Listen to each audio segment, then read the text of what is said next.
saya Fauzia Bahmid dari Universitas Indraprasta PGRI Jakarta, jurusan Pendidikan Sejarah. Pada kesempatan kali ini saya ingin membahas mengenai perkembangan agama Islam ke wilayah Nusantara. Nah, banyak sekali pertanyaan di kalangan ahli sejarah maupun di kalangan kita semua yang mempertanyakan kapan masuknya Islam ke wilayah Nusantara. Apakah Islam masuk ke wilayah Nusantara dibawa oleh para wirausahawan atau para guru-guru tasawuf? Dan dari manakah asal wirausahawan dan guru-guru tasawuf tersebut? Serta daerah manakah di wilayah Nusantara ini yang mendapatkan ajaran Islam untuk pertama kalinya? Apakah di Pulau Jawa, di Pulau Kalimantan, Sulawesi, ataupun Pulau Sumatera?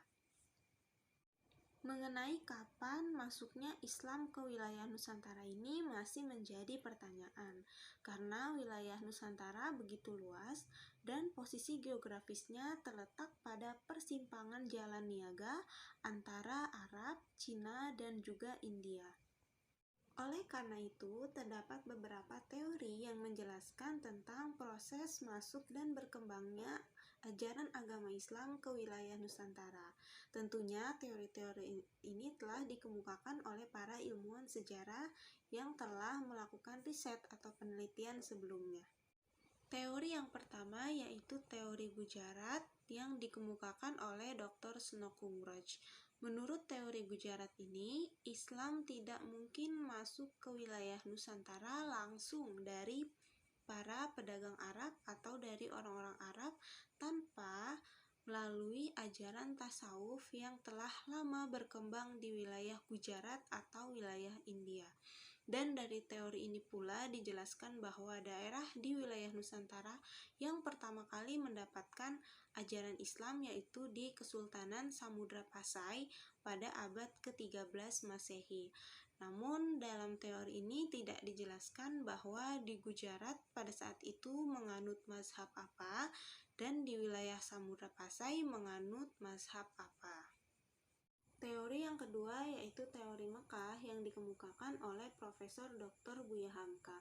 Dalam seminar yang mengangkat tema tentang masuknya ajaran Islam ke wilayah Nusantara yang diadakan di Medan pada tahun 1963, Profesor Dr. Buya Hamka lebih menggunakan fakta yang diangkat dari berita Cina atau dinasti Tang.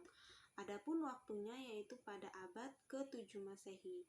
Dalam berita Cina atau dinasti Tang tersebut dituturkan bahwa ditemui daerah hunian dari wirausahawan Arab yang berada di wilayah pantai barat Sumatera. Maka dapat disimpulkan bahwa agama Islam masuk dari daerah asalnya yaitu daerah Arab karena ditemukan daerah hunian tersebut. Dan sedangkan pada Kesultanan Samudra Pasai yang didirikan pada 1275 Masehi atau abad ke-13 Masehi bukan merupakan awal dari masuknya agama Islam, melainkan perkembangan dari ajaran Islam itu sendiri. Teori yang ketiga yaitu datang dari Profesor Dr. Husain Jayadiningrat yaitu teori Persia. Menurut pandangan dari Dr. Husain Jayadiningrat, Islam masuk ke wilayah Nusantara berasal dari Persia dan bermazhabkan Syiah. Pendapat ini didasarkan pada sistem baca atau sistem mengeja bacaan Al-Quran terutama di wilayah Jawa Barat. Namun teori ini dinilai lemah karena tidak semua pengguna sistem baca huruf Al-Quran tersebut di Persia menganut mazhab Syiah. Teori yang keempat yaitu teori Cina yang dikemukakan oleh Profesor Dr. Slamet Mulyana. Menurut buku yang ditulisnya yang berjudul Runtuhnya Kerajaan Hindu Jawa dan Timbulnya Negara-negara Islam di Nusantara pada tahun 1968 menyimpulkan bahwa Sultan Demak adalah orang peranakan dari Cina dan beliau juga menyimpulkan bahwa para wali songo merupakan peranakan Cina atau memiliki keturunan dari Cina.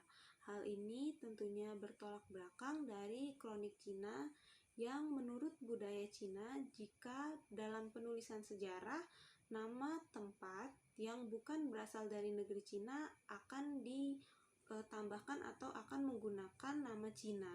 Begitupun pada nama tokoh atau nama orang yang berpengaruh dalam penulisan sejarahnya juga menggunakan penulisan Cina atau menggunakan nama Cina. Teori yang kelima yaitu teori maritim yang dikemukakan oleh N.A. Balonch. Menurut teori maritim, masuk dan berkembangnya ajaran agama Islam ke wilayah Nusantara karena akibat dari umat Islam yang memiliki navigator atau mu'alim dan wirausahawan muslim yang dinamik dalam penguasaan maritim dan pasar. Melalui aktivitas ini, ajaran Islam mulai dikenalkan di sepanjang jalan laut niaga di pantai-pantai tempat persinggahannya pada abad ke-1 Hijriah atau pada abad ke-7 Masehi.